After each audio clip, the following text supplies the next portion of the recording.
بسم اللہ الرحمن الرحیم۔ الفصل الثانی عن کثیر بن قیس قال، حضرت کثیر بن قیس سے مروی فرماتے ہیں کنت جالسا مع ابی الدرداء فی مسجد دمشق۔ حضرت کثیر بن قیس فرماتے ہیں کہ میں حضرت ابو درداء کے ساتھ دمشق کی مسجد میں بیٹھا ہوا تھا۔ حضرت ابو درداء صحابی ہیں اور یہ دمشق کی جامع مسجد میں تھے۔ حضور صلی اللہ علیہ وسلم کے تشریف لے جانے کے بعد وہاں پہ انہوں نے سکونت اختیار کر لی تھی۔ دمشق یہ ملک شام کی دارالسلطنت ہے، جیسے آج ہندوستان کی دارالسلطنت دلی ہے، تو اس طرح ملک شام کی دارالسلطنت دمشق تھی۔ فجاء رجل، تو ایک شخص آیا، فقال، اور کہا، یا ابا الدرداء، اے ابو درداء، انی جئتک من مدینۃ الرسول، بے شک میں نبی کریم صلی اللہ تعالی علیہ وسلم کے شہر سے آپ کے پاس آیا ہوں۔ کیوں آیا ہوں؟ لحدیث بلغنی انک حدثتہ عن رسول اللہ، اس حدیث کے لیے کہ جس کے بارے میں مجھے خبر پہنچی ہے کہ آپ اس حدیث پاک کو نبی کریم صلی اللہ تعالی علیہ وسلم سے روایت کرتے ہیں۔ یعنی صرف ایک حدیث کے لیے میں آپ کے پاس وہاں سے یہاں آیا ہوں۔ مدینہ سے دمشق بہت دور ہے، کئی دنوں کا فاصلہ ہے، صرف ایک حدیث کے لیے یہاں پہ آ رہے ہیں۔ ما جئت لحاجۃ، کسی اور دوسری دنیاوی حاجت کے لیے نہیں آیا ہوں، صرف اسی حدیث کو لینے کے لیے آیا ہوں۔ اس کا کیا مطلب؟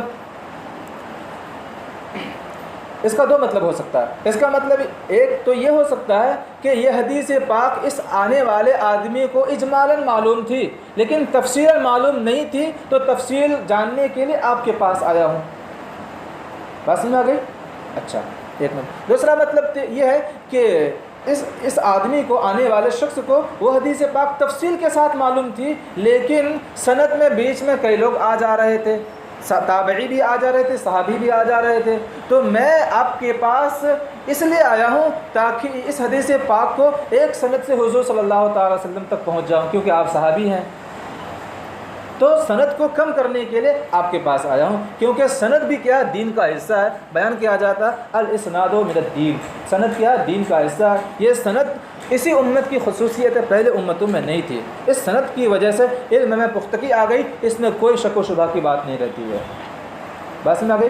تو تفصیل سے مجھے حدیث پاک معلوم ہے لیکن بیچ میں کئی راوی ہیں، تابعی بھی آ جا رہے ہیں، صحابی بھی آ جا رہے ہیں، تو میں راوی کو کم کرنے کے لیے آپ کے پاس آیا ہوں کہ میں ڈائریکٹ آپ کے ذریعے سے نبی کریم صلی اللہ علیہ وسلم تک یہ حدیث پاک روایت کروں۔ بات میں آ گئی؟ دونوں مطلب ہو سکتے ہیں۔ قال، تو حضرت ابو درداء نے فرمایا فإني سمعت رسول اللہ صلی اللہ تعالی علیہ وسلم یقول، بے شک میں نے نبی کریم صلی اللہ تعالی وسلم کو یہ فرماتے ہوئے سنا، من سلک طریقا یطلب فیہ علما سلک اللہ بہ طریقا من طرق الجنۃ، بے شک جو شخص علم طلب کرنے کے لیے راستہ طے کرے گا، بہ کی ضمیر کا مرجع وہی من، تو اس شخص کو اللہ تبارک و تعالی جنت کے راستوں میں سے کسی راستے پر چلائے گا۔ بہ کی ضمیر کا مرجع من، آنے والے طے کرنے والے شخص کو اللہ تبارک و تعالی جنت کے راستوں میں سے ایک کسی راستے پر چلائے گا۔ اچھا، اگر بہ کی ضمیر کا مرجع علم کو بنائے تو مطلب یہ ہوگا کہ جو شخص علم طلب کرنے کے لیے راستہ طے کرے گا تو اللہ تبارک و تعالی اس علم کی وجہ سے جنت کے راستوں میں سے کسی راستے میں چلائے گا، یعنی جنت کا راستہ اس کے لیے آسان فرما دے گا۔ بات سمجھ آ گئی؟ یہ طلب علم کی فضیلت ہے۔ وَإِنَّ الْمَلَائِكَةَ لَا تَدَعُ أَجْنِحَتَهَا رِضًا لِطَالِبِ الْعِلْمِ، اور جو شخص اللہ کے طلب علم کے لیے راستہ طے کرتا ہے تو اس کے لیے کیا ہوتا ہے؟ بے شک فرشتے اپنے پر، اجنحۃ جناحن کی جمع، بے شک اپنے پر رکھ دیتے ہیں طالب علم کی رضا کے لیے، اس کی خوشنودی کے لیے۔ اس کا حقیقی معنی بھی ہو سکتا ہے اور مجازی معنی۔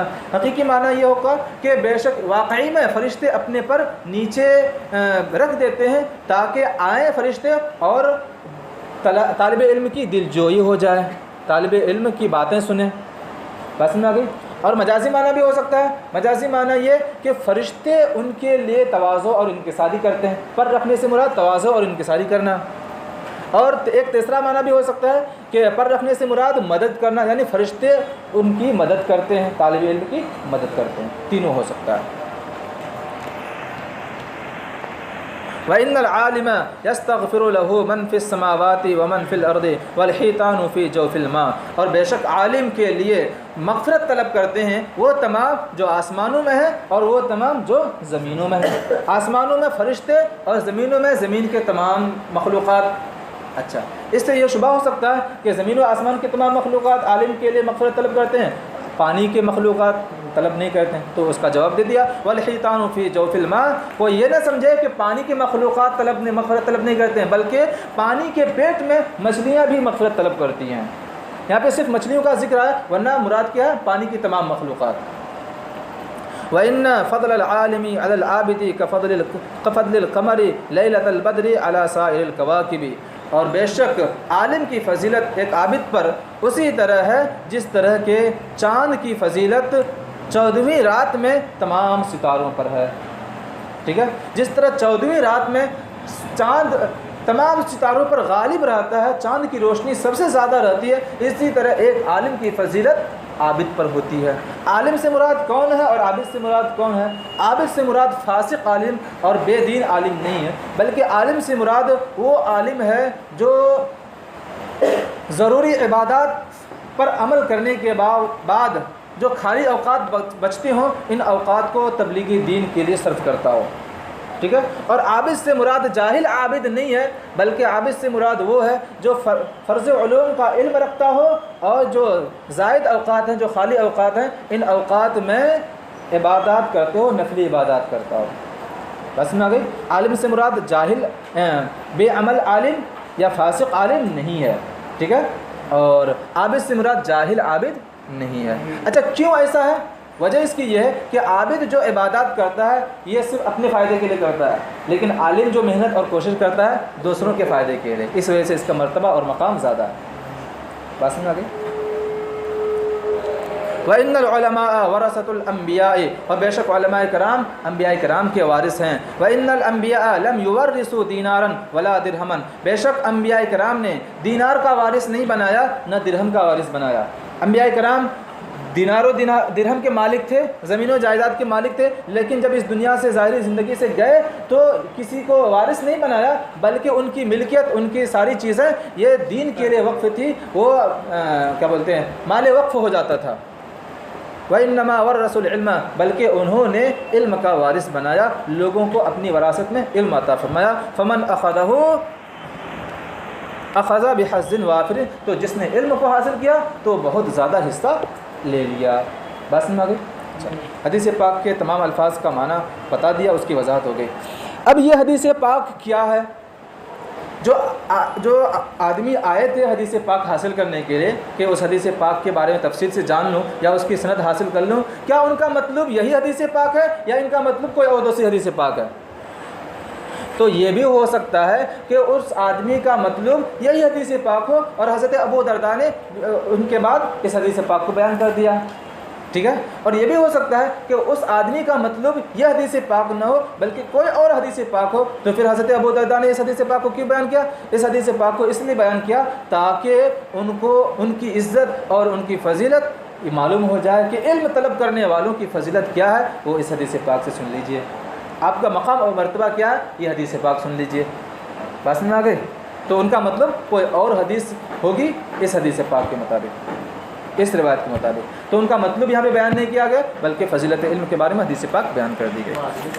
ہاں، وہ آدمی کون تھا یہ پتہ نہیں چلا کون آدمی تھا، تب آگے بڑی کتابوں میں دیکھنا پڑے گا، تابعی ہوں گے کوئی۔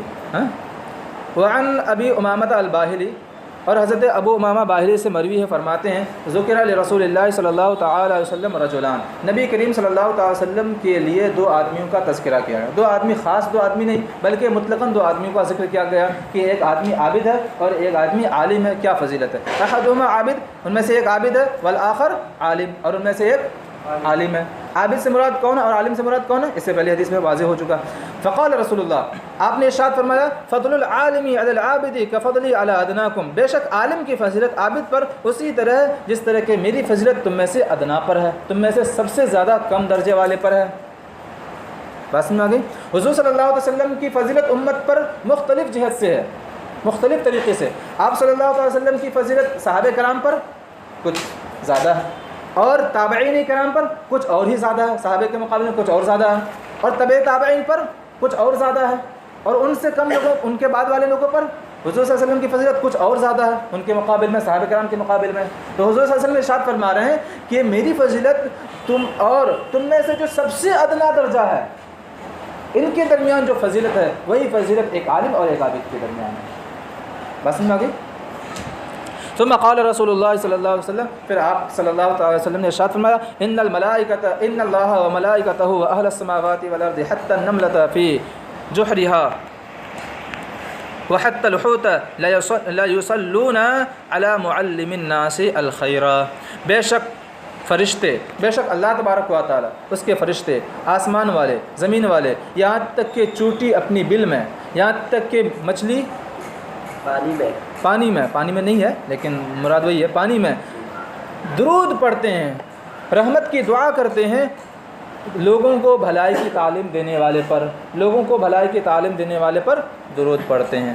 بات سمجھ آ گئی. اچھا، حتی نملتہ بھی پڑھ سکتے ہیں، نملتیں بھی پڑھ سکتے ہیں اور نملتوں بھی پڑھ سکتے ہیں. نملتہ پڑھیں گے تو ان اللہ پر عطف ہو جائے گا، اور اگر نملتیں پڑھیں گے تو حتی حرف جار ہو جائے گا. ٹھیک ہے. اور اگر نملتوں پڑھیں گے تو حتی کیا ہو جائے گا؟ حتی ابتدائیہ ہو جائے گا، وہ مبتدا بن جائے گا. بات سمجھ آ گئی. درود پڑھنا اللہ تبارک و تعالیٰ کی طرف نسبت ہو تو مراد کیا؟ رحمت بھیجنا، اور بندوں کی طرف نسبت ہو تو رحمت کی دعا کرنا. بات سمجھ آ گئی. یہاں پہ خاص دعائے رحمت کرنا اور خاص دعائے رحمت بھیجنا. رواہ الترمذی ورواہ الدارمی عن مکحول مرسلا ولم یذکر رجلان. اور امام دارمی نے مکحول سے مرسلا روایت کیا لیکن انہوں نے یعنی امام دارمی نے رجلان کا ذکر نہیں کیا. وقال، اور ارشاد فرمایا اور کہا فضل العالم علی العابد کفضلی علی ادناکم. عالم کی فضیلت عابد پر اسی طرح جس طرح کی میری فضیلت میں سے ادنا پر ہے. ثم تلا هذه الآیہ، پھر یہ آیت کریمہ تلاوت فرمائی انما یخشى اللہ من عبادہ العلماء. بے شک اللہ تبارک و تعالیٰ سے اس کے بندوں میں سے علماء ہی ڈرتے ہیں. وسرد الحدیث الی آخر. سرد کا معنی ہوتا ہے بیان کرنا، ذکر. پھر انہوں نے پوری حدیث آخر تک بیان کی. وعن ابی سعید الخدری، اور حضرت ابو سعید خدری سے مروی فرماتے ہیں قال رسول اللہ صلی اللہ تعالی علیہ وسلم ان الناس لکم تبعون. بے شک لوگ تمہارے تابع ہیں. یہ حضور صلی اللہ علیہ وسلم صحابہ کرام سے ارشاد فرما رہے ہیں کہ اے صحابیوں، اے میرے صحابیوں، لوگ تمہارے تابع ہوں گے، یعنی تمہارے بعد آنے والے لوگ تابعین، تبع تابعین، اور ان کے بعد آنے والے لوگ تمہارے تابع ہوں گے. تم جو کہو گے وہ مانیں گے. وَإِنَّ رِجَالًا يَأْتُونَكُم مِّنْ أَقْطَارِ الْأَرْضِ يَتَفَقَّهُونَ فِي الدِّينِ. اقطار قطرن کی جمع ہے، اس کا معنی ہوتا ہے کنارہ، ٹکڑا. بے شک لوگ تمہارے پاس آئیں گے زمین کے کنارے سے، مختلف جگہوں سے، دین کی سمجھ حاصل کرنے کے لیے.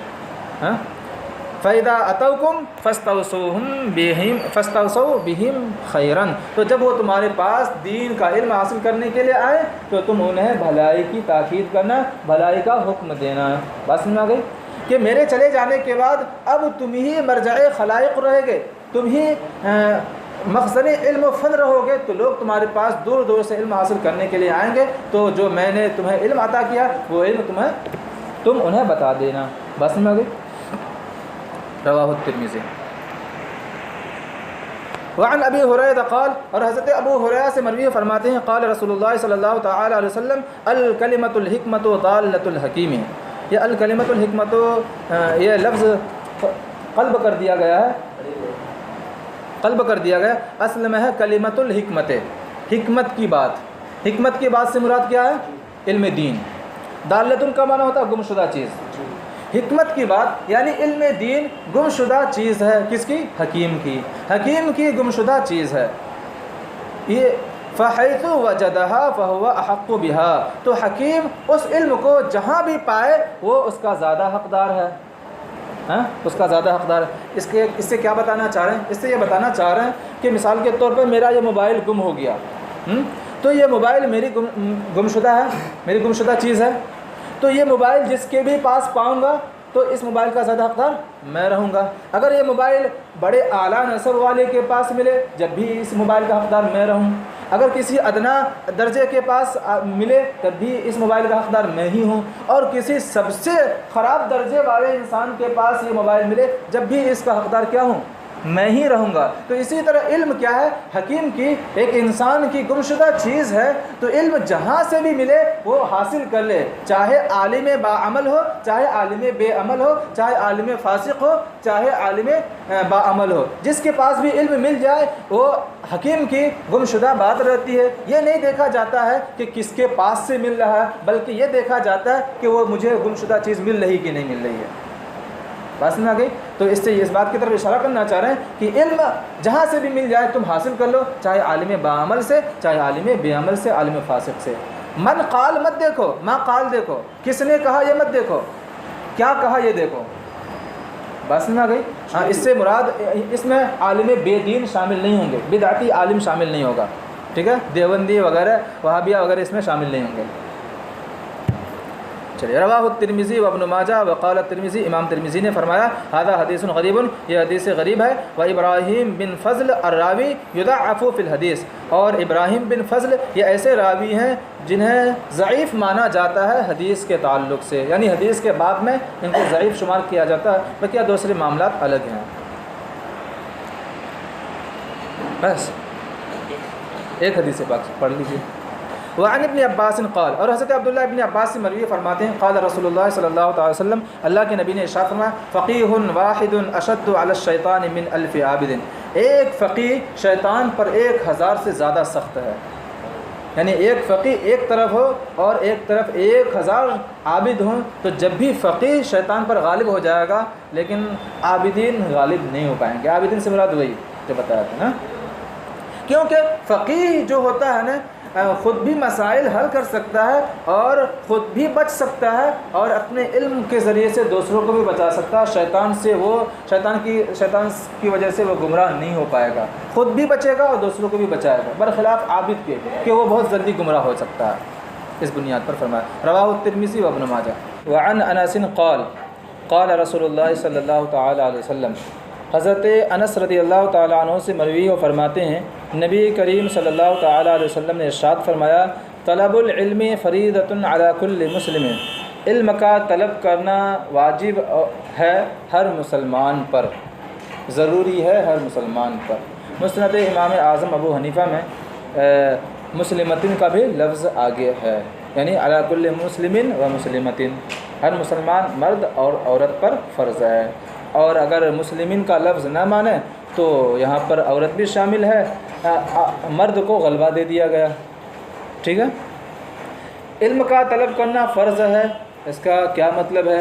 یعنی ہر وہ علم جس سے چھٹکارا نہ ہو، جو ضروری ہو، اس کا علم حاصل کرنا ضروری ہے۔ جیسے ہر انسان پر اللہ تبارک و تعالیٰ کی وحدانیت، نبی کریم صلی اللہ علیہ وسلم کی نبوت، ان کا علم ضروری ہے، ٹھیک ہے؟ اور اس کے بعد جو چیز جس سے متعلق ہو اس چیز کا علم حاصل کرنا ضروری ہے۔ عورتوں پر حیض و نفاس کا علم حاصل کرنا ضروری ہے، ٹھیک ہے؟ تمام لوگوں پر، تمام بالغوں پر نماز کے مسائل کا جاننا ضروری ہے۔ جن پر روزے فرض ہیں ان کو روزے کا علم حاصل کرنا ضروری ہے، ٹھیک ہے؟ جو مالدار ہیں، زکوٰۃ دینے کے حقدار ہیں، تو ان کو زکوٰۃ کا علم حاصل کرنا ضروری ہے۔ جو حاجی ہیں تو حج کے مسائل کا علم حاصل کرنا ضروری ہے۔ جو تاجر ہے، تجارت کے مسائل کا جاننا ضروری۔ اس طرح سے جس سے چھٹکارا نہ ہو اس علم کا حاصل کرنا ضروری ہے۔ بات سمجھ آ گئی؟ البتہ مکمل عالم بننا یہ اس حدیث پاک میں نہیں ہے ہر ایک کے لیے۔ ہاں، شہر میں یا گاؤں میں کسی ایک آدمی کا عالم بننا یعنی تمام مسائل ضروریہ کا جاننا فرض کفایہ ہے، ٹھیک ہے؟ اگر وہ جان لے گا تو دوسری کی ضرورت پوری ہو جائے گی اس سے۔ بات سمجھ آ گئی؟ البتہ ہاں، ایک شہر یا ایک گاؤں، ایک بستی، اور مطلقاً وہ علم حاصل کرنا ضروری ہے جو اس انسان کے لیے ضروری ہے، ٹھیک؟ ووادع العلم عند غیر اہلہ، ہاں آگے بتائیں۔ ووادع العلم عند غیر اہلہ كمقلد الخنازیر الجوہر واللؤلؤ والذهب، بے شک اور علم کا رکھنے والا عند غیر اہلہ، غیر اہل کے پاس، یعنی غیر اہل کو علم کا سکھانے والا، غیر اہل کو تعلیم دینے والا، اس کی طرح ہے، اس آدمی کی طرح ہے جو آدمی خنزیر کو جوہر، موتی اور سونے کا ہار پہنائے۔ ٹھیک ہے، جو نااہل ہیں، جو غیر اہل ہیں، علم کے لائق نہیں ہیں، ان کو اگر کوئی علم سکھاتا ہے تو گویا کہ وہ اسی طرح کم درجہ ہے، اسی طرح کا وہ شخص ہے کہ کوئی شخص خنزیر کو، سور کو ان چیزوں کا ہار پہنائے۔ بات سمجھ آ گئی؟ اچھا، علم سکھانے سے مراد کیا ہے اور غیر اہل سے، نااہل سے مراد کون ہے، یہ مفہوم یاد رکھنا پڑے گا۔ غیر اہل سے مراد جاہل ہیں، ٹھیک ہے، اور علم سے مراد باریکیاں ہیں، یعنی ایسا دقیق علم، ایسا باریک علم جس میں تشریح کی ضرورت پیش آئے، جس میں تعویل کی ضرورت پیش آئے، جاہلوں کے سامنے مت بیان کرو۔ ٹھیک ہے، جاہلوں کے سامنے ایسے باریک مسائل چھیڑو گے، ایسی باریک باتیں تقدیروں کے بارے میں بیان کرو گے، ایسی باتیں بیان کرو گے جس میں بے شمار تعویلات ہیں، بے شمار توجیحات ہیں، تو پھر کیا ہوگا؟ وہ شخص، وہ عالم ایسا ہی ہوگا جیسے کہ کوئی کسی کو، یعنی کسی خنزیر کو کیا کر رہا ہے؟ ہار پہنا رہا ہے سونے کا۔ کیونکہ ایسی صورت میں ایسے باریک مسائل چھیڑو گے، دقیق مسائل چھیڑو گے، تو وہ جاہل اس میں شک کرنے لگے گا اور پھر پوچھ تاچھ کرنے لگے گا، بسا اوقات وہ انکار کر بیٹھے گا، کبھی نبی کا انکار کر دے گا، کبھی خدا کا انکار کر دے گا، وغیرہ وغیرہ۔ بات سمجھ آ گئی؟ اچھا، اور اگر یہاں پر مطلقاً علم مراد لیا جائے کہ مطلقاً علم سکھانے والا نااہل کو اس کی طرح ہے جو خنزیر کو سونے کا ہار پہناتا ہے، تو یہاں پر نااہل سے مراد وہ شخص ہوگا جو علم کو توجہ کے ساتھ نہیں سنتا ہے۔ ٹھیک ہے، علم کو توجہ کے ساتھ نہیں سنتا ہے، ٹھیک، یا یہ کہ علم حاصل کر رہا ہے لیکن اللہ کے لیے نہیں، کسی دنیاوی مقصد حاصل کرنے کے لیے۔ بس میں آ گئی؟ تو جو بھی شخص متوجہ نہیں ہے یا کوئی علم کی باتیں بیان کر رہا ہے اور وہ ادھر ادھر کھیل کود رہا ہے، ٹھیک ہے، توجہ ہی نہیں دے رہا ہے، یا وہ بات کو سمجھتا ہی نہیں ہے، ٹھیک ہے، یا یہ کہ وہ دین کے لیے علم حاصل نہیں کر رہا بلکہ دنیا کے لیے علم حاصل کر رہا ہے، تو اس کو علم سکھانے والا ایسا ہی ہے جیسے کہ خنزیر کو سونے کا ہار پہنا رہا ہے۔ بس میں آ گئی؟ لہٰذا جو شخص متوجہ نہ ہو علم کی طرف، علم کی باتوں کی طرف، اس کے پاس علم کی باتیں بھی نہیں کرنی چاہیے، ہاں، لہٰذا آپ اپنے احوال کو بھی درست کر لیجیے گا، ٹھیک ہے۔ رواہ ابن ماجہ، اس حدیث پاک کو امام ابن ماجہ نے روایت کیا، وروى البیہقی فی شعب الایمان، اور امام بیہقی نے شعب الایمان میں اس حدیث پاک کو بیان کیا مسلمین تک۔ وقال، اور فرمایا، ھذا حدیث، یہ ایسی حدیث پاک ہے، متنہ مشہور، اس کا متن تو مشہور ہے، واسنادہ ضعیف، لیکن اس کی سند ضعیف ہے، وقد روی من اوجہ کلھا ضعیف، لیکن یہ حدیث پاک بہت سارے سندوں سے مروی ہے اور تمام کی تمام سندیں ضعیف ہیں۔ بات میں آ گئی؟ تو اگر سے تمام کی تمام سندیں ضعیف ہیں، لیکن بہت ساری ضعیف سندیں مل کر حسن کے درجے میں ہو جاتی ہیں۔ ضعیف کا مطلب کمزور، ٹھیک ہے۔ اب اس کو دنیاوی مثال سے یوں سمجھ لیجئے، کوئی رسی ہے، ایک بہت مضبوط رسی ہے، ٹھیک ہے، اس سے کوئی باندھ دیا جائے تو سامان نہیں ٹوٹتا ہے یا وہ کچھ نہیں ٹوٹتا ہے، ٹھیک ہے، لیکن کچھ بہت باریک کمزور رسیاں ہیں، لیکن بہت ساری رسیوں کو ملا دیا ایک ساتھ تو مضبوطی آئے گی کہ نہیں اس کے اندر؟ تو وہی صورت یہاں پر بھی ہے۔ وعن ابی ہریرہ قال قال رسول اللہ صلی اللہ تعالی وسلم، اور حضرت ابو ہریرہ سے مروی فرماتے ہیں نبی کریم صلی اللہ تعالی وسلم نے ارشاد فرمایا، خصلتان لا تجتمعان فی منافق، آپ کی کتاب میں یجتمعان ہے، دونوں درست ہے، دو خصلتیں ایسی ہیں جو منافق کے اندر جمع نہیں ہوتی ہیں۔ یہاں پر منافق سے مراد منافق اعتقادی، یعنی دل میں کفر ہو اور زبان میں ایمان ہو، یہ مراد ہے۔ کون سی دو خصلتیں ہیں؟ حسن و سمت، اچھا اخلاق، ولا فقہ فی الدین، اور دین کی سمجھ، یعنی اچھے اخلاق اور دین کی سمجھ منافق اعتقادی کو حاصل نہیں ہوتے ہیں۔ اچھے اخلاق سے مراد کیا ہے؟ نبی کریم صلی اللہ تعالی وسلم کے اخلاق و اطوار، ٹھیک ہے، یعنی اخلاق نبوت ان کے اندر نہیں آتے، آپ صلی اللہ علیہ وسلم کا طور طریقہ ان کے اندر داخل نہیں ہوتا۔ اسی طرح دین کی سمجھ بھی حاصل نہیں ہوتی، دین کی سمجھ حاصل ہوتی تو وہ منافق کیوں ہوتے؟ ایمان لے کر آتے دل سے بھی۔ رواہ الترمذی، اس حدیث پاک کو امام ترمذی نے روایت کیا۔ وعن انس قال قال رسول اللہ صلی اللہ تعالی علیہ وسلم، حضرت انس سے مروی فرماتے ہیں نبی کریم صلی اللہ تعالی علیہ وسلم نے ارشاد فرمایا، من خرج فی طلب العلم فهو فی سبیل اللہ حتی یرجع، جو بھی علم طلب کرنے کے لیے نکلا تو وہ اللہ کی راہ میں ہے یہاں تک کہ واپس ہو جائے۔ ٹھیک ہے، تو جو بھی شخص اپنے گھر سے کوئی مسئلہ پوچھنے کے لیے کسی عالم صاحب کے پاس جا رہا ہے تو جب تک گھر واپس نہ ہو جائے تب تک وہ مجاہد کے درجے میں ہے، غازی کے درجے میں ہے۔ اسی طرح جو طالب علم اپنے گھر سے علم حاصل کرنے کے لیے مدرسہ جاتے ہیں یا کہیں اور جاتے ہیں، کسی عالم صاحب کے پاس جاتے ہیں، تو جب تک گھر واپس نہ ہو جائے تب تک اللہ کی راہ میں ہوتا ہے، یعنی جہاد کرنے کا ثواب ملتا ہے۔ ٹھیک ہے، جس طرح ایک غازی جب تک گھر واپس نہ ہو جائے اس وقت اس کا سونا، اس کا کھانا، اس کا پینا، ہر لمحہ ایک سیکنڈ اللہ کی عبادت میں گزرتا ہے، اسی طرح ایک طالب علم کا بھی حال ہے کہ اگر وہ علم حاصل کرنے کے لیے نکلتا ہے، دینی علم حاصل کرنے کے لیے نکلتا ہے، تو جب تک گھر واپس نہیں ہوتا تو اس کا ہر لمحہ عبادت میں شمار کیا جاتا ہے۔ بات سمجھ میں آ گئی؟ لیکن دینی علم ہو اور خلوص بھی ہونا ضروری ہے۔ رواہ الترمذی والدارمی وعن صخرة الازدی قال، حضرت صخرہ ازدی سے مروی ہے، یہ ازدی ایک قبیلہ ہے، ازد اسی کی طرف منسوب ہے۔ وہ فرماتے ہیں قال رسول اللہ صلی اللہ تعالی وسلم، آپ نبی کریم صلی اللہ تعالی علیہ وسلم نے ارشاد فرمایا، من طلب العلم کان کفارۃ لما مضى، جس نے علم حاصل کیا تو وہ علم اس کے لیے کفارہ ہوگا ان تمام گناہوں کا جو وہ گزر چکا ہے۔ ٹھیک ہے، ان تمام گناہوں کا کفارہ ہو جائے گا جو گزر چکا۔ یہاں پہ گناہ سے مراد کون سے گناہ ہیں؟ گناہ صغیرہ مراد ہے، یعنی تمام گناہ صغیرہ جو اس کے ہو چکے ہیں سارے گناہ صغیرہ معاف کر دیے جائیں گے۔ اس کا یہ مطلب نہیں کہ آپ اب علم حاصل کر رہے ہیں اور جان بوجھ کر گناہ کرتے رہیں۔ ٹھیک ہے، اچھا، اگر یہاں پر گناہ کبیرہ بھی شامل کر لیا جائے تو پھر مطلب کیا ہوگا؟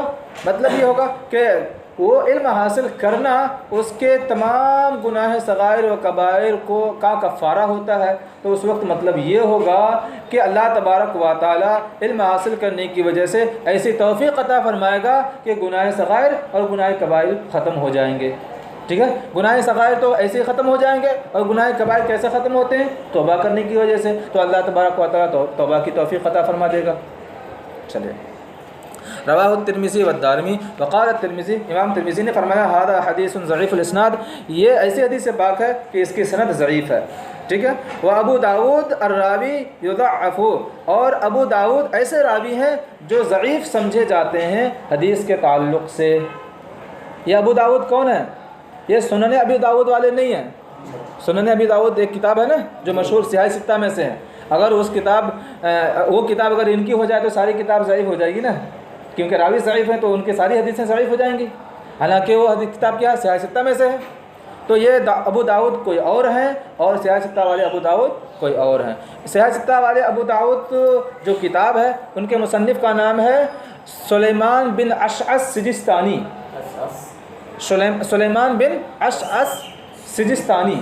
ٹھیک ہے، اور ان کا نام نقی بن حارث ہے۔ یہ ابو داود جو ہے ان کا نام نقی بن حارث ہے۔ بات سمجھ آ گئی؟ یہ کوفہ کے غالباً رہنے والے تھے، اور ایک جگہ کا نام ہے ہمدان کے قاضی تھے یہ والے ابو داود، اور نابینا تھے۔ قاضی اگرچہ تھے لیکن حدیث کے تعلق سے یہ ضعیف سمجھے جاتے تھے۔ ٹھیک ہے، وعن ابی سعید الخدری قال، اور حضرت ابو سعید خدری سے مروی فرماتے ہیں قال رسول اللہ صلی اللہ تعالی علیہ وسلم، نبی کریم صلی اللہ تعالی علیہ وسلم نے ارشاد فرمایا، لن یشبع المؤمن من خیر یسمعہ حتی یکون منتہاہ الجنت، دونوں پڑھ سکتے ہیں۔ جنتوں پڑھیں گے تو یکون کانا کا اسم ہو جائے گا، جنتہ پڑھیں گے تو کانا کی خبر ہو جائے گی۔ شبیع یشبع کا معنی ہوتا ہے سیراب ہونا۔ بے شک، یا یوں کہہ لیجیے کہ ہرگز کوئی بھی مومن ایسی بھلائی سے آسودہ نہیں ہوگا، سیراب نہیں ہوگا جس کو وہ سنتا ہے۔ یہاں تک کہ اس کی انتہا جنت ہو جائے۔ یعنی جو بھی علم سنتا ہے اس علم سے وہ آسودہ نہیں ہوتا، وہ سیراب نہیں ہوتا، اس کا پیٹ نہیں بھرتا، وہ چاہتا ہے کہ اور بھی علم حاصل کریں یہاں تک کہ اس کی انتہا جنت ہو جائے۔ یعنی جنت جانے تک وہ علم کا طلبگار ہوتا ہے، علم کا خواہش مند ہوتا ہے، علم سے اس کا پیٹ نہیں بھرتا۔ ایک حدیث پاک میں ہے اطلب العلم من المہد الی اللحد، اسی حدیث پاک کی ترجمانی ہے۔ وعن ابی ہریرہ قال قال رسول اللہ صلی اللہ تعالی علیہ وسلم، حضرت ابو ہریرہ سے مروی فرماتے ہیں نبی کریم صلی اللہ تعالی علیہ وسلم نے ارشاد فرمایا من سئل من علم علمہ ثم کتمہ الجم یوم القیامت بلجام من النار۔ کتمہ کا معنی چھپانا ہوتا ہے، الجمہ یلجم الجام کا معنی لگام پہنانا، اور لجام کا معنی لگام۔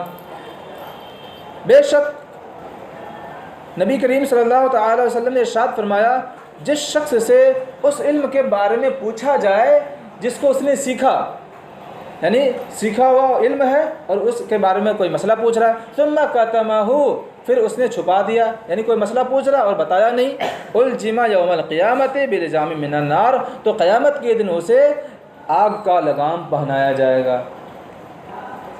بات سمجھ آ گئی؟ جو علم اس نے سیکھا ہے، اگر کسی نے کوئی مسئلہ پوچھا اس تعلق سے جو مسائل ضروریہ ہیں اور کسی مصلحت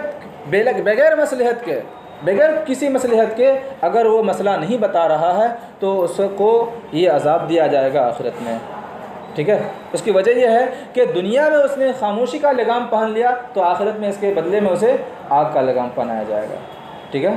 یہاں پہ مراد تبلیغی مسائل ہیں جو مسائل ضروریہ ہیں۔ رواہ احمد و ابو داود و ترمذی، اس حدیث پاک کو امام احمد نے، ابو داود نے، امام ترمذی نے روایت کیا۔ اچھا، یہاں پہ بتانے کے بارے میں بیان کیا نا، لہٰذا اگر کوئی شخص کسی مفتی سے فتویٰ لکھ کر کے مانگے اور مفتی صاحب لکھ کر کے نہ دیں تو گنہگار نہیں ہوں گے۔ لکھنے کے بارے میں نہیں بیان کیا گیا، ہاں وہ بتائیں، بتانا ان پر ضروری ہے، لکھنا ضروری نہیں ہے، ٹھیک ہے؟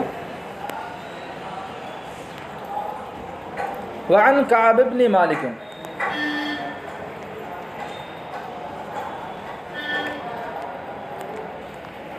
وعن کعب بن مالک قال، حضرت کعب بن مالک سے مروی فرماتے ہیں قال رسول اللہ صلی اللہ تعالی علیہ وسلم، نبی کریم صلی اللہ تعالی علیہ وسلم نے ارشاد فرمایا من طلب العلم لیجاری به العلماء او لیماری به السفهاء۔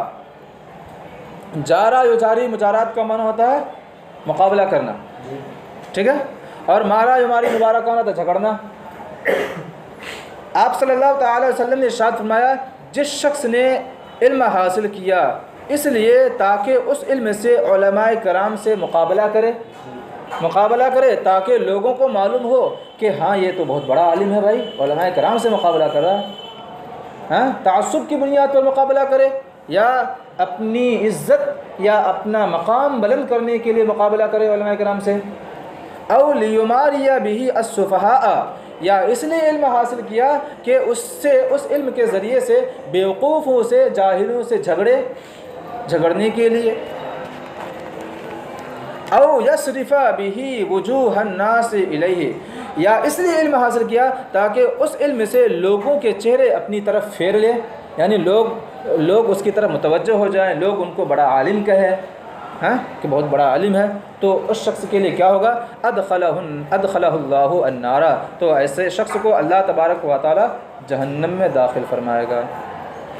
تو جو بھی شخص علماء کرام سے مقابلہ کرنے کے لیے، جاہلوں سے جھگڑے کرنے کے لیے، یا اپنی لوگوں کی توجہ اپنی طرف پھیرنے کے لیے علم حاصل کرتا ہے تو وہ جہنم میں ڈال دیا جائے گا۔ اب یہاں پر علماء کرام جو مناظرہ کرتے ہیں یہ مناظرہ شامل نہیں ہے۔ مناظرے میں اس بات کا لحاظ ہوتا ہے کہ جو چیز پوشیدہ ہے وہ واضح ہو جائے، ٹھیک ہے؟ تحقیق حق مقصود ہوتا ہے مناظرہ میں، اور مقابلہ میں کیا ہوتا ہے؟ اپنی بڑائی ظاہر کرنا مقصد ہوتا ہے، اپنی عزت ظاہر کرنا مقصد ہوتا ہے، ٹھیک ہے؟ تو علماء کرام جو آپس میں مناظرہ کرتے ہیں، کسی مسائل میں کسی مسئلے کے تعلق سے بحث و مباحثہ کرتے ہیں، تو ان کا مقصد کیا ہوتا ہے کہ حق واضح ہو جائے تو ہم تسلیم کر لیں گے۔ ہمارا یہاں پہ اپنوں کو ظاہر کرنا مقصد نہیں ہے، ہاں اگر اپنے کو ظاہر کرنا مقصد ہوگا تو پھر وہ بھی اس زمرے میں شامل ہو جائیں گے۔ تو مناظرہ الگ ہے اور مقابلہ الگ ہے۔ رواہ الترمذی و رواہ ابن ماجہ عن ابن عمر وعن ابی ہریرہ قال قال رسول اللہ صلی اللہ تعالی علیہ وسلم، حضرت ابو ہریرہ سے مروی ہو فرماتے ہیں نبی کریم صلی اللہ تعالی علیہ وسلم نے ارشاد فرمایا، من تعلم علما مما یبتغى به وجه اللہ لا يتعلمه الا ليصيب به ارضا من الدنیا، جس نے ایسا علم حاصل کیا، مما ایسا علم حاصل کیا جس سے طلب کیا جاتا ہے، وجہ اللہ اللہ کا چہرہ یعنی اللہ کی خوشنودی، جس نے ایسا علم حاصل کیا جس سے اللہ کی خوشنودی حاصل کی جاتی ہے، اور وہ کون سا علم ہے؟ دینی علم، ٹھیک ہے۔ لا یتعلمہ، وہ شخص اس علم کو حاصل نہیں کرتا مگر اس لیے تاکہ اس کے ذریعے سے دنیا کا سامان حاصل کرے، اردن کا معنی ہوتا ہے سامان، ٹھیک ہے، یعنی جو بھی شخص دینی علم اس لیے حاصل کرتا ہے تاکہ دنیا کا کوئی سامان ملے، دنیا کی عزت ملے، دنیا کا پیسہ ملے اور بہت ساری چیزیں، لم یجد عرف الجنت یوم القیامت یعنی ریحہا، تو وہ شخص قیامت کے دن جنت کی خوشبو بھی نہیں پائے گا، یعنی ریحہ یعنی جنت کی خوشبو نہیں پائے گا۔ بات سمجھ میں آ گئی؟ ٹھیک ہے، جس کا مقصد اصلی یہ ہو کہ وہ دنیا کمائے گا اس لیے اس علم دین حاصل کر رہا ہے تو وہ جنت کی خوشبو نہیں پائے گا۔ بات سمجھ میں آ گئی؟ تو اس میں دو صورتیں ہیں، ایک تو یہ کہ مقصد اصلی کیا ہو، دنیا کمانا، اور علم کیا ہو، ذریعہ بنے، آلہ بنے، ٹھیک ہے، اور ایک صورت یہ ہے کہ مقصد اصلی تبلیغ دین ہو اور دنیا کمانا یہ ضمناً ہو، جیسے کہ آج کل بہت سارے علماء کرام ہوتا ہے کہ مقصد اصلی کیا ہے، دین کی تبلیغ کرنا، لیکن چونکہ ضرورت ہوتی ہے انسان کو تو ضرورت پوری کرنے کے لیے پیسے اجارہ کر لیتا ہے، ٹھیک ہے، مسجد امام صاحب اجارہ کر لیتے ہیں، مدرس صاحب اجارہ کر لیتے ہیں، تو جہاں پر مقصد تبلیغ دین ہو، اللہ کی خوشنودی مقصد ہو اور ضمناً دنیا کمانا مقصد ہو تو یہ صورت اس میں شامل نہیں، اس وعید میں شامل نہیں۔ اس وعید میں وہ ہے جس میں مقصد یہ ہو کہ دنیا کمائے اور علم اعلیٰ بن جائے، بس میں آگے ذریعہ بن جائے۔ رواہ احمد و ابو داود و ابن ماجہ وعن ابن مسعود قال قال رسول اللہ صلی اللہ تعالی علیہ وسلم، حضرت عبداللہ ابن مسعود سے مروی فرماتے ہیں نبی کریم صلی اللہ تعالی علیہ وسلم نے ارشاد فرمایا، نضر اللہ عبدا سمع مقالتی فحفظها ووعاها واداها۔ نضر ينضر تندیر، اس کا معنی ہوتا ہے ہرا بھرا کرنا، ندرتن سے آیا ہے، ٹھیک ہے، ہرا بھرا کرنا، اور مقالۃ من حدیث بات، حفظہ کا معنی یاد کرنا لیکن یہاں پہ مراد ہے بیان کرنا، اور وعاء کا معنی ہوتا ہے یاد کرنا، اس کو جگہ میں بسا کے رکھنا۔ ترجمہ دیکھیں، اللہ کے نبی ارشاد فرماتے ہیں کہ اللہ تبارک و تعالیٰ اس بندے کو ہرا بھرا رکھے، سبز و شاداب رکھے جس نے میری بات سنی، میری حدیث پاک سنی، پھر اس کا تذکرہ کیا، اس کو یاد کیا، ووعاہا، اور اس کو اپنے دل میں جگہ رکھ دیا، واداہا، اور اس کو بیان کر دیا، یعنی جس نے میری حدیث پاک سنی، اس کو یاد کیا، پھر دوسرے لوگوں تک پہنچا دیا، تو اللہ تبارک و تعالیٰ ایسے بندے کو ہرا بھرا رکھے، خوش و خرم رکھے، دنیا میں بھی اور آخرت میں بھی۔ یہ حدیث پاک، یہ دعا ہے محدثین کرام کے لیے جو حدیث پاک کی تبلیغ کرتے ہیں۔ یہی وجہ ہے کہ آپ دیکھیں گے کہ محدثین کرام دنیا میں بھی خوشحال رہتے ہیں، ان کے چہرے بالکل خوش و خرم رہتے ہیں اور ہرا بھرا رہتا ہے، تر و تازہ رہتا ہے، اور آخرت میں بھی یہ مقام ان کو حاصل ہوگا، ٹھیک ہے، کہ دوسروں کے مقابلے میں یہ زیادہ خوش و خرم رہیں گے۔ بس میں آگے، کیونکہ حضور صلی اللہ علیہ وسلم کی دعا ہے اور نبی کی دعا مقبول ہوتی ہی ہے کنفرم طور پر۔ فرب حامل فقہ غیر فقیہ، تو بہت سارے فقہ کو اٹھانے والے غیر فقیہ ہیں، بہت سارے فقہ کو اٹھانے والے خود فقیہ نہیں ہوتے ہیں۔ یہاں پہ فقہ سے مراد ایسی حدیث پاک جس سے مسائل نکلتے ہوں، تو بہت سارے لوگ ایسے ہوتے ہیں جو مسائل پر مشتمل حدیث پاک یاد کیے ہوئے ہیں لیکن وہ خود فقیہ نہیں ہے، یعنی وہ خود اس حدیث پاک سے مسئلہ نہیں نکال سکتے، ان کے اندر اجتہاد کا مادہ نہیں ہے، تو اب کیا کرے گا وہ اس کے لیے حکم یہ ہے کہ وہ حدیث پاک کو اپنے پاس محفوظ نہ رکھے بلکہ وہ حدیث پاک مجتہد کے پاس بیان کر دے، تو مجتہد اس حدیث پاک سے غور و فکر کرنے کے بعد مسائل نکالے گا اور پھر لوگوں کو بیان کرے گا۔ بس میں آ گئی۔ وَرُبَّ حَامِلِ فِقْهٍ إِلَى مَنْ هُوَ أَفْقَهُ مِنْهُ، اور بہت سارے لوگ ایسے ہیں جو فقہ کو اٹھا کر لے جاتے ہیں اس شخص کے پاس جو اس سے زیادہ فقیہ ہے، بہت سارے لوگ ایسے، بہت سارے محدثین کرام ایسے بھی ہیں جو فقیہ تو ہیں لیکن وہ حدیث پاک ان لوگوں سے بیان کرتے ہیں جو ان سے زیادہ فقیہ ہیں، ٹھیک ہے؟ تو جو زیادہ فقیہ ہوگا تو اس حدیث پاک سے زیادہ مسائل کا استخراج کرے گا. بات سمجھ آ گئی؟ یہی وجہ ہے کہ محدثین کرام، بہت جتنے بھی محدثین کرام ہیں وہ خود اپنے مسائل پر استخراج نہیں کرتے ہیں، اجتہاد نہیں کرتے ہیں، بلکہ حدیث پاک کو مجتہد پر پیش کرتے ہیں، مجتہد مسائل نکال کر کے دیتا ہے، پھر اس پر عمل کرتے ہیں. یعنی محدثین کرام مقلد ہیں، غیر مقلد نہیں ہیں. اور آج کیا ہے؟ آج کچھ لوگوں کا حال یہ ہے کہ 2-4 حدیث پاک یاد کر لیے اور پھر کہیں کہ ہمارے لیے تقلید نہیں ہے، ہم تقلید نہیں کریں گے. یہاں دیکھیں حدیث پاک میں صراحت کے ساتھ موجود ہے کہ بہت سارے حدیث پاک کا علم رکھنے والے خود فقیہ نہیں ہوں گے، وہ مسائل نہیں نکال سکیں گے، ٹھیک ہے؟ تو گویا کہ یہ حدیث کا علم رکھنے والا یہ میڈیکل والا ہے، ٹھیک ہے؟ اور جو فقیہ اور مجتہد ہے وہ روحانی طبیب ہے. تو فقیہ میڈیکل والا بغیر ڈاکٹر کے مشورے کے کوئی دوائی استعمال نہیں کرتا ہے. پہلے وہ دوائی کہاں دیتا ہے؟ ڈاکٹر کو دیتا ہے، پھر ڈاکٹر کہتا ہے کہ نہیں اس بیماری کے لیے یہ دوائی استعمال کرو، اس بیماری کے لیے یہ دوائی استعمال کرو. تو اسی طرح فقیہ بھی ہے اور مجتہد کا بھی حال یہی ہے. فقیہ مجتہد اور محدث کا بھی حال یہی ہے کہ محدث بذات خود اس حدیث پاک پر مسائل نکال کے عمل نہیں کرتا، بلکہ وہ حدیث پاک فقیہ کو پیش کرتا ہے. فقیہ بتاتا ہے کہ اس حدیث پاک سے یہ مسئلہ نکل رہا ہے، یہ مسئلہ نکل رہا ہے، پھر اس کے بعد وہ عمل کرتے ہیں. بات سمجھ آ گئی؟ ثلاث لا یغل علیہن قلب مسلمین، 3 چیزیں ایسی ہیں جس پر علی یہاں پہ با کے معنی میں، جس کی وجہ سے مسلمان کا دل دھوکے میں نہیں پڑتا. 3 چیزیں ایسی ہیں جن 3 چیزوں کی وجہ سے مسلمان کا دل دھوکے میں نہیں پڑتا. وہ 3 چیزیں کیا؟ اخلاص العمل للہ، اللہ کے لیے خالص عمل کرنا. اللہ کے لیے جو خالص عمل کرے گا وہ کبھی دھوکے میں نہیں پڑے گا. والنصیحۃ للمسلمین، اور مسلمانوں کے لیے خیر خواہی، ٹھیک ہے؟ یعنی مسلمانوں کے لیے خیر خواہی، اس میں بھی مسلمان کا دل دھوکے میں نہیں پڑتا، وہ مسلمانوں کے لیے خیر خواہی کرتا رہتا ہے، ٹھیک ہے؟ کسی کے بہکاوے میں آ کر اس کو نہیں چھوڑتا ہے. اسی طرح اخلاص عمل، تو اخلاص عمل کو بھی کسی کے بہکاوے کی وجہ سے مسلمان کا دل نہیں چھوڑتا. ولزوم جماعتہم، اور اپنی جماعت کو لازم پکڑ لینا، یعنی اپنی جماعت کے ساتھ رہنا.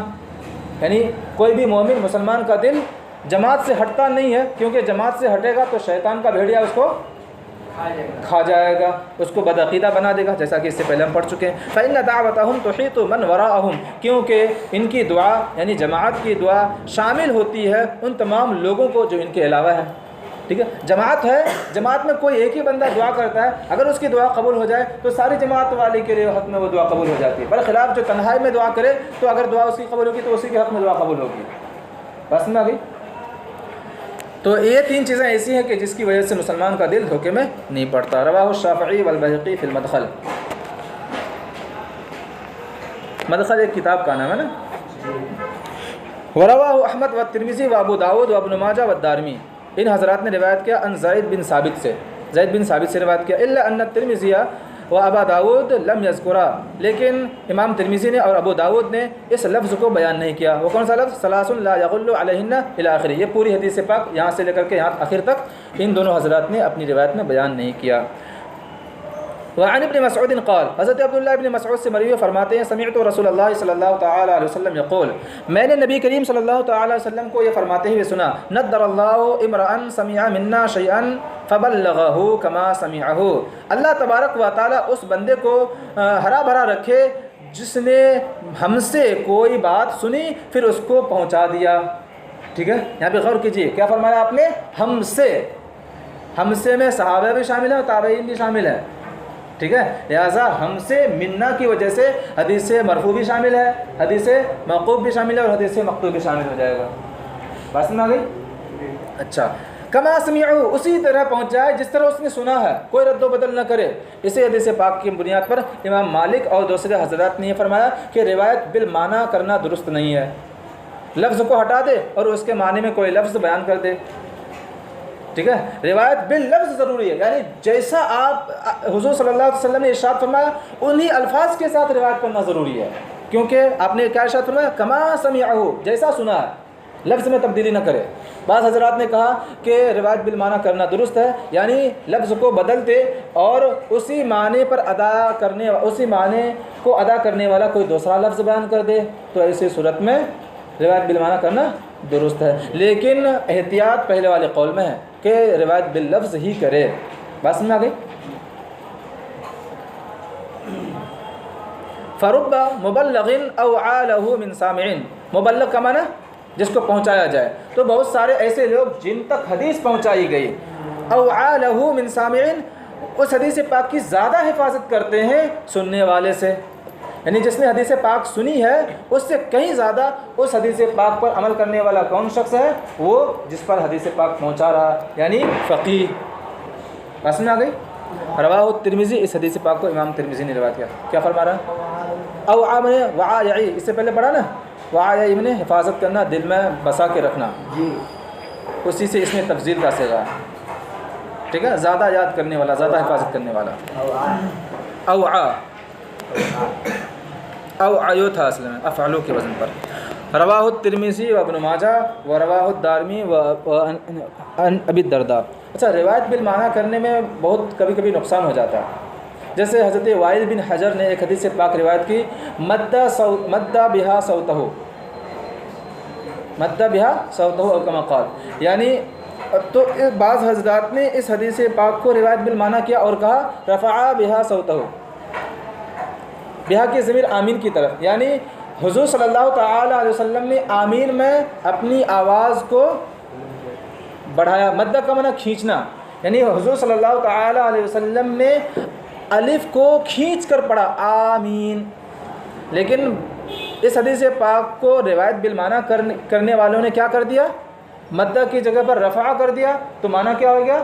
رفع بہا صوتہ، اپنی آواز کو بلند کر دیا، تو مطلب کیا ہو گیا کہ بلند آواز سے آمین کیا۔ پہلی حدیث پاک کا مطلب کیا تھا کہ آمین کے الف کو، آمین کے حمزہ کو کھینچ کے پڑھا، آمین کہا، ٹھیک ہے، لیکن آواز پست ہی تھی۔ لیکن جو روایت بالمعنی کرنے والے تھے انہوں نے غلطی کر دی، غلطی کی وجہ سے کیا حدیث پاک کو روایت کر دی انہوں نے؟ روایت بالمعنی میں آواز کو بلند کر دیا، تو کتنا فرق ہو گیا نا۔ تو اسی لیے روایت بالمعنی کرنے میں کہیں نہ کہیں دشواری آتی ہے، کہیں نہ کہیں نقصان ہوتا ہے۔